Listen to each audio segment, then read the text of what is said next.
정관용의 지금 이 사람. 여러분 안녕하십니까? 정관용입니다. 어제에 이어서 오늘도 인권재단 사람의 박래군 소장 함께 만납니다. 우리나라 인권운동의 상징격 되는 분이죠. 어제는 이 노동운동가를 꿈꾸다가 1980년대 말 동생의 분신으로 참 뜻하지 않게 유가족 협의회 활동을 시작해서 33년째 인권운동을 하고 있는 박래군 소장의 인생에 대한 말씀 쭉 들어봤는데요. 오늘 이어서 한국 사회 인권의 변화, 인권 실태의 변화 어떻게 진단하고 계신지 말씀 듣겠습니다. 인권재단 사람의 박래군 소장, 최근에 책 내셨더라고요? 예. 제목이 우리에겐 기억할 것이 있다라는 제목입니다. 예. 기억할 것이 뭐죠? 국가폭력의 현장을 좀 쭉 돌아다닌 겁니다. 그래서 이제 우리 현대사와 관련돼서 대한민국의 탄생서부터 우리가 이제 아주 비극적인 일들이 굉장히 많았거든요. 그래서 제주 4.3에서부터 최근에 이제 세월호 참사까지 8곳의 현장을 소개하고, 네. 그래서 거기에서 이제 인권의 의미도 좀 설명하고, 사건도 설명하고, 그래서 그때 이제 고통당했던 사람들 기억하자, 이런 얘기들을 좀 하고 있었던 거죠. 한국 현대사의 잊지 말아야 할 8가지 이야기. 그거로군요. 원래 이제 2권으로 이렇게 이제 하려고 했는데, 2권을 또 써야지 완성체가 되거든요.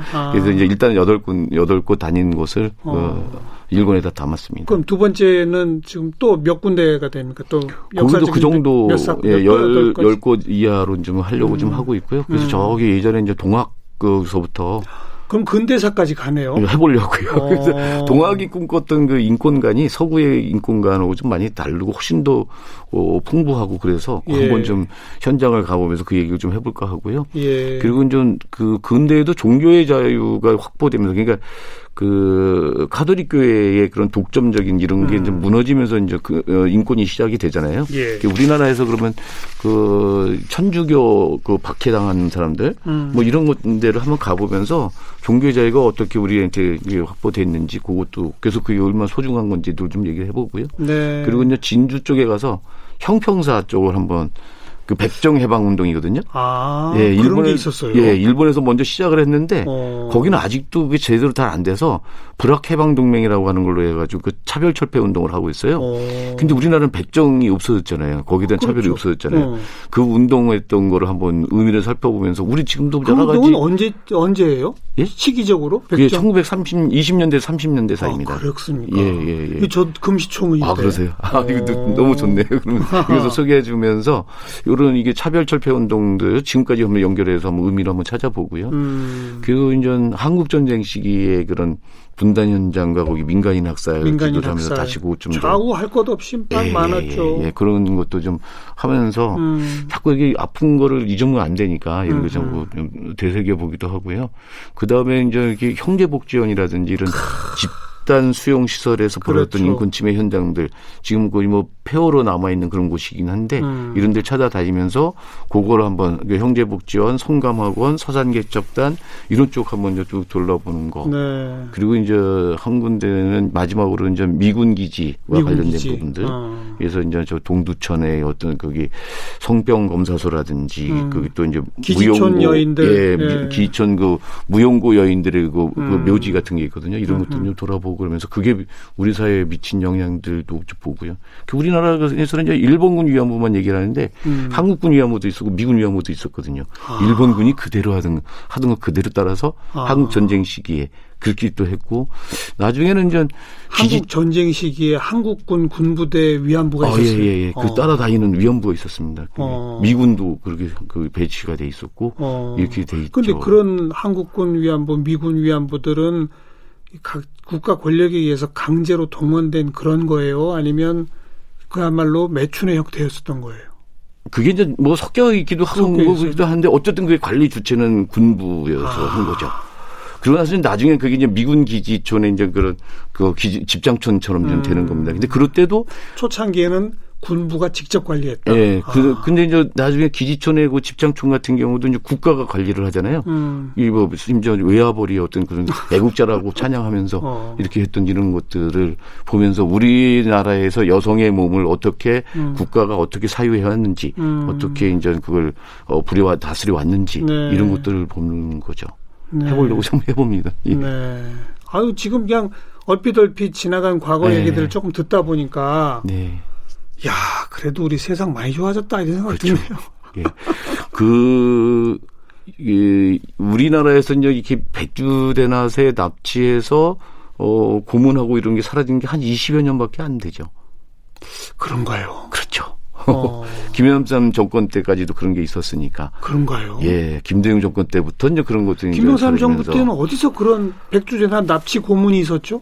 그때도 안기부라든지 뭐 이런 저들이 있었던 거죠. 그리고 저 그때 이제 예전보다 많이 줄었지만 대공분실 같은 데서도 이런 게 있었고 뭐 이랬어요. 근데 어쨌든 이제 감시가 되니까 줄긴 줄어도 그게 여전히 조금씩 남아 있고 진행되고 그랬었던 그런 때이니까요.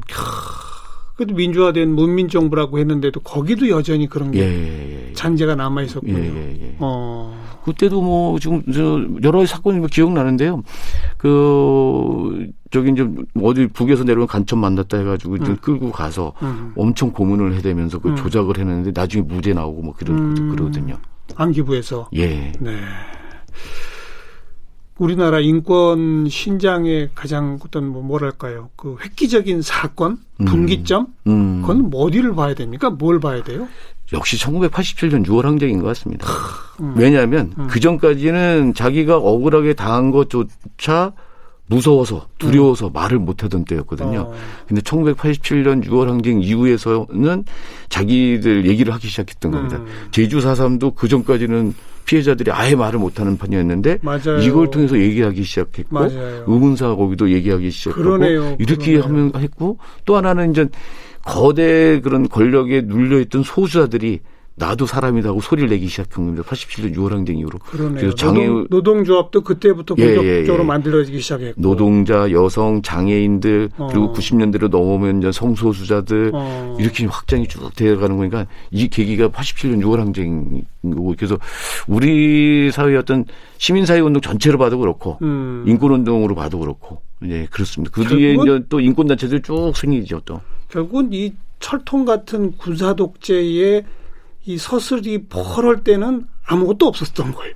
겁나서 못하는 거죠. 운동을 할 수가 없었던 거죠. 겁나서 못하는 거고. 그래서 그런 시기에는 굉장히 이렇게 좀 지사적인 어떤 이런 운동이 통했었던 것 같아요. 그래서 재야 인사들이 그냥 반독재 운동을 그거였죠.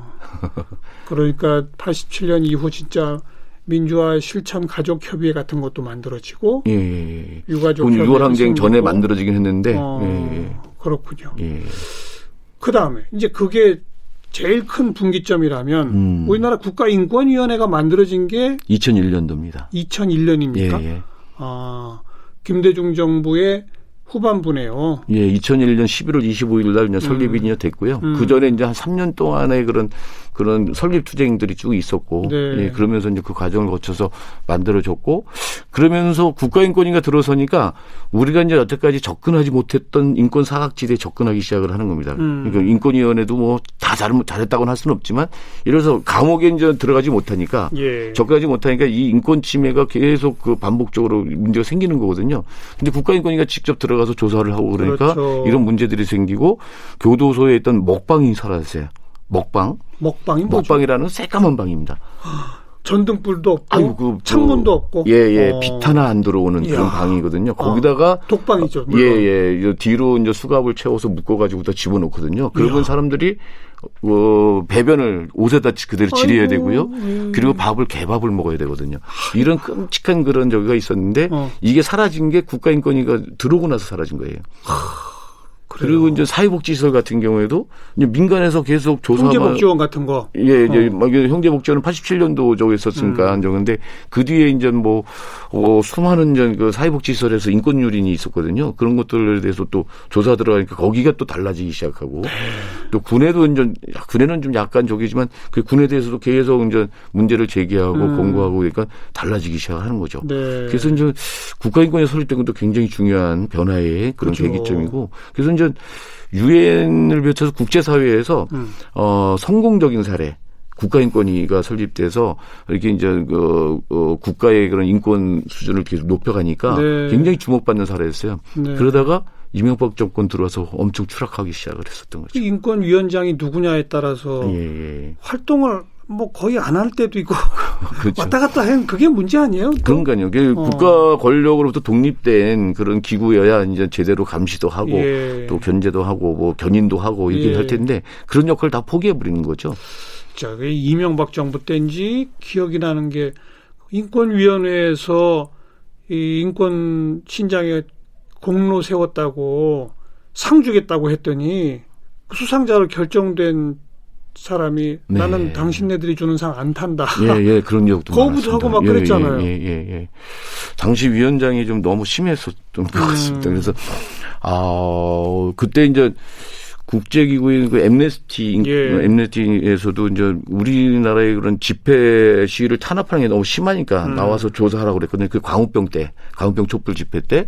그런데 그 국가인권이 계속 침묵을 하고 그랬던 거고요. 맞아요. 용산 참사 때도 이거에 대해서 문제를 지적하고 저거 했어야 되는데 거기 올라간 것도 그냥 위원장이 그 뭉개면서 결정을 안 해서 그냥 이렇게 해버린다든지 그러니까 거기에 이제 상임위원들, 비상임위원들 이런 사람들 뭐 사퇴하고 인권단체들 항의하고 근데 저는 이제 저희 인권활동가들은 좀 속이 쓰린 거죠. 그런 거 볼 때. 왜냐하면 그렇죠. 저희가 3년 동안 싸움을 해서 투쟁해서 만든 건데 심지어 혹한기 단식 투쟁도 하고 그러면서 명동성당에서 해서 만들어진 건데 이게 그런 식으로 망가져 버리니까. 그러게요.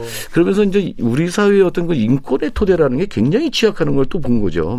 그래서 이제 그런 자유권적인 시민정치적 권리가 이렇게 이제 보장이 됐다 하더라도 이런 경제적인 토대, 사회적인 토대가 약하면 언제든지 이게 또 뒤집을 수 있다는 거를 또 그때 또 실감을 했었던 거죠.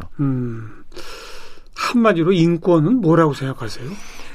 제가 이제 때마다 생각이 뭐 달라지는데요. 요즘에는 인권이 그 사람들이 억울함 없이 사는 거가 인권이라고 생각이 들어요. 요즘에 이제 코로나 상황을 또 보니까 이게 이제 억울함이 없이 사는 것뿐만 아니라 건강하게 숨 쉬며 사는 거 이게 인권이 아니냐. 근데 건강하게 사는 게 꼭 이제 이 감염병 이런 것뿐만이 아니라 건강하게 살려면 먹고 자고 이게 의식주 문제 해결해야 되고 노동의 문제 해야 되고 경제 사회적 기본 권리까지가 경제 사회 문화적 권리 포함되는 거죠. 사회권.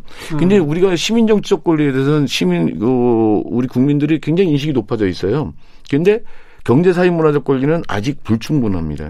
근데 이거는 국민들이 자꾸 요구를 해야 되거든요. 내 권리를 국가가 보장하라. 왜냐하면 국가가 그것을 보장할 의무를 갖고 있거든요. 책무를 갖고 있거든요. 자꾸 요구해야지 거기에 대한 예산도 늘어나고 그렇죠. 정책도 바뀌고 그러는데 이것에 대해서는 인식이 부족하니까 아직 지금 필요한 만큼 이렇게 올라오질 못하고 있습니다. 말씀하신 대로 그 복지 사회가 되면 누구나 이 땅에 태어나면 그 사회에 태어나면 최소한의 삶의 질을 누릴 권리까지가 포함되는 게 복지 사회잖아요. 그럼요. 바로 그게 경제 사회 문화적 권리까지가 포함된 거지 않습니까? 그렇습니다. 근데 아직 우리 사회는 인권 그러면 정치만 생각하는 것 같아요. 독재 안 하고 내가 투표로 사람 대통령 뽑을 수 있고 또 국가 폭력에 저항할 수 있고 집회 시위할 수 있고 언론 자유 갖고 요 정도면 인권이 끝난 거라고 생각합니다. 그러니까 말입니다. 그걸 넘어서야 되거든요. 그래서 우리나라 정도의 경제 수준이라고 한다면 무료 교육이라든지 무상교육, 무상의료 이런 거 다 실현될 수 있는 거거든요.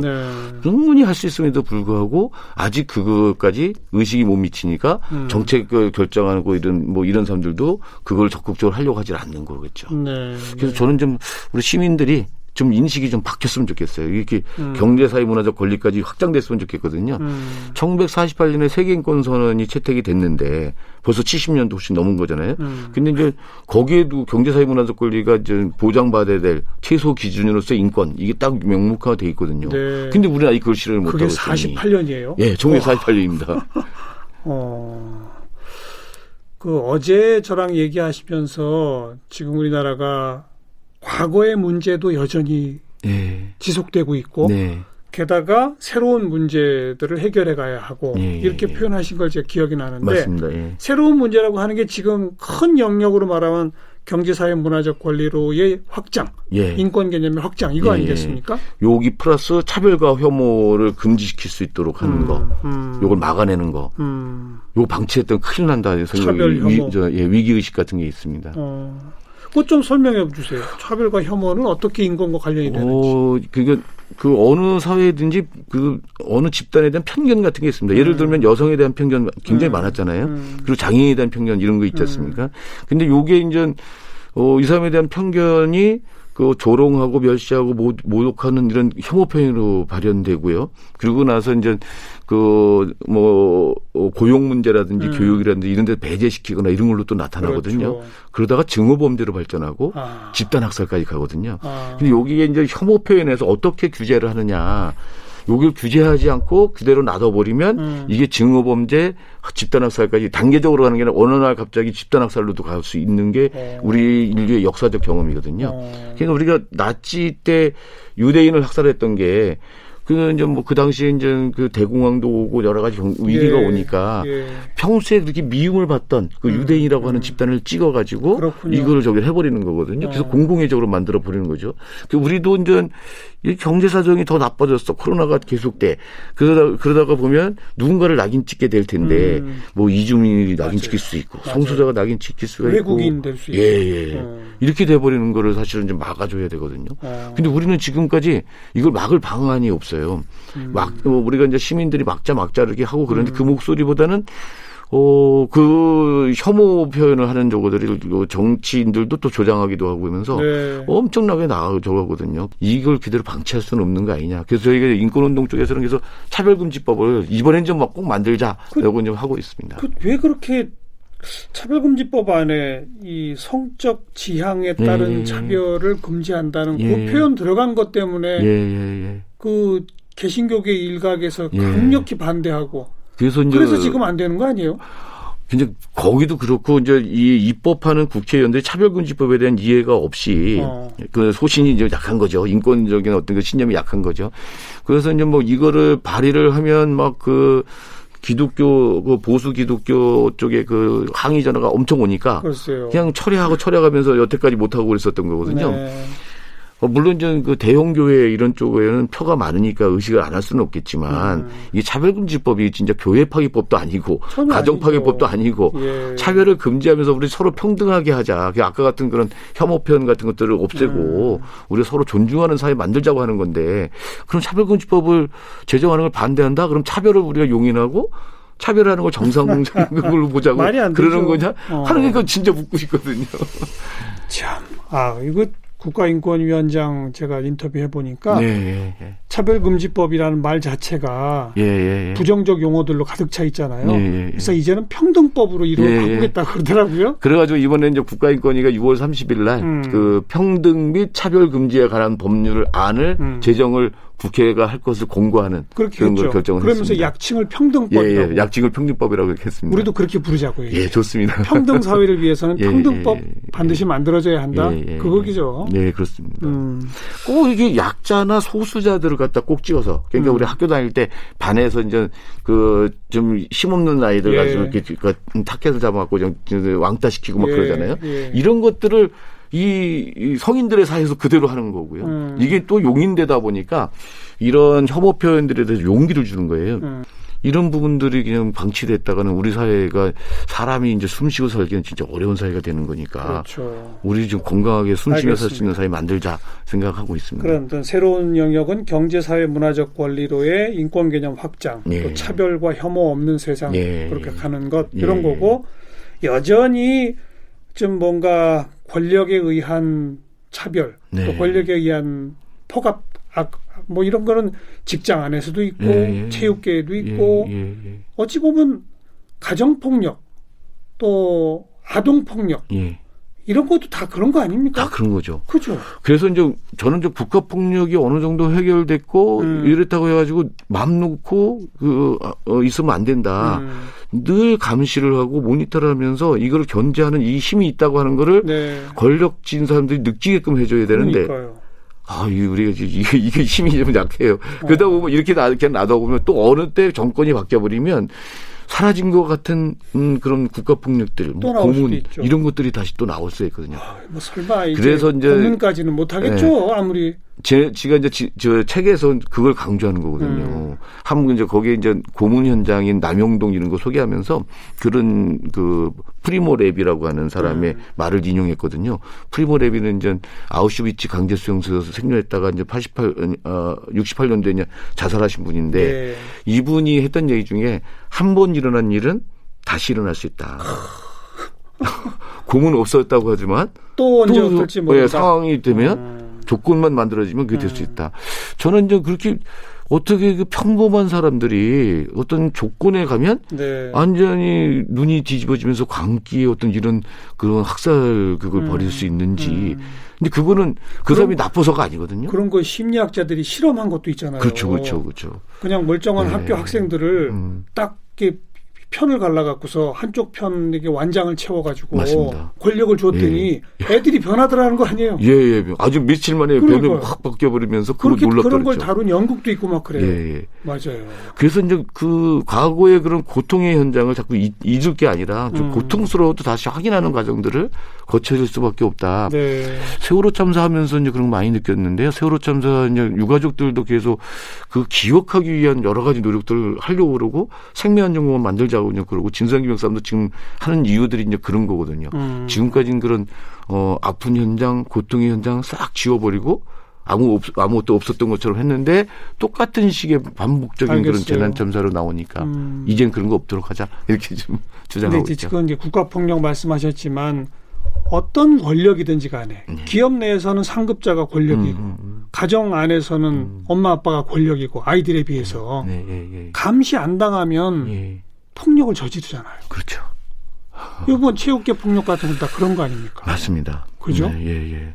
체육계에서 계속 그 똑같은 사건들이 계속 일어나고 있거든요. 그래서 호소하다가 결국 자기 문제를 해결할 길이 막히버리고 그러니까 저기 자살할 수밖에 없고 이렇게 되는데 작년에도 그 스포츠 혁신위원회가 있었어요. 네, 그래서 7번이나 공고를 했는데 이게 이제 제대로 그걸 이행도 안 하고 있다가 또 다시 이런 사건이 좀 터진 거거든요.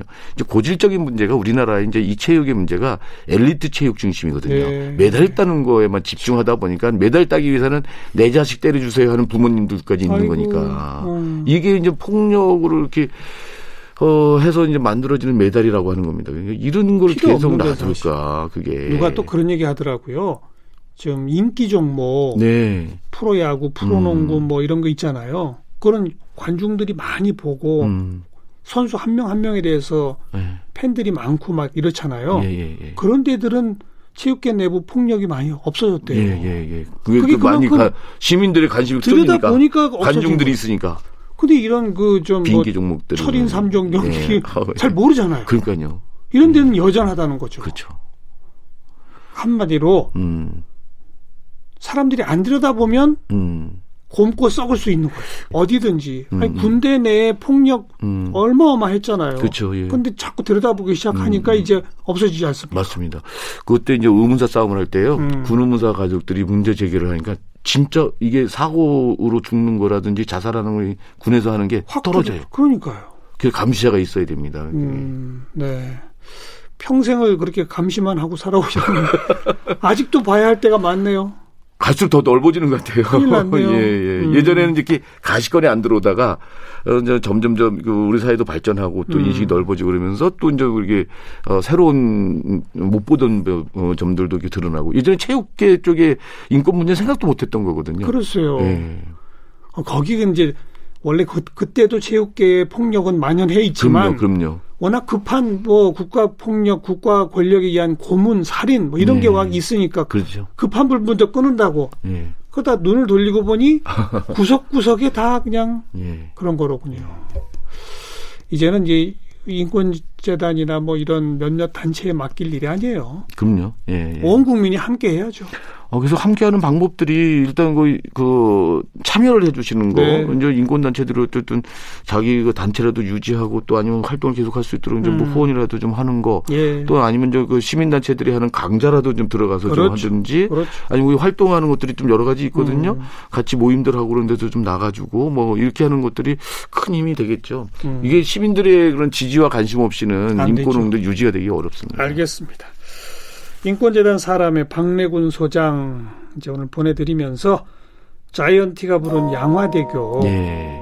그 가사와 곡조가 그렇게 마음에 들어 하신다고. 눈물 나게 했던 감옥에서 들을 때 너무 울컥했던 그런 노래입니다. 예. 함께 들으면서 보내드릴게요. 고맙습니다. 예, 고맙습니다.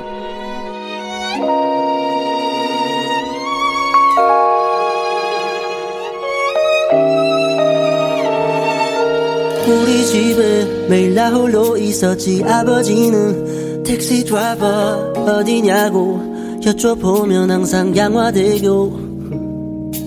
아침이면 머리맡에 놓인 별사탕에 라면 땅에 새벽마다 퇴근하신 아버지 주머니를 기다리던 어린 날의 날 기억하네. 엄마 아빠 두 누나 나는 막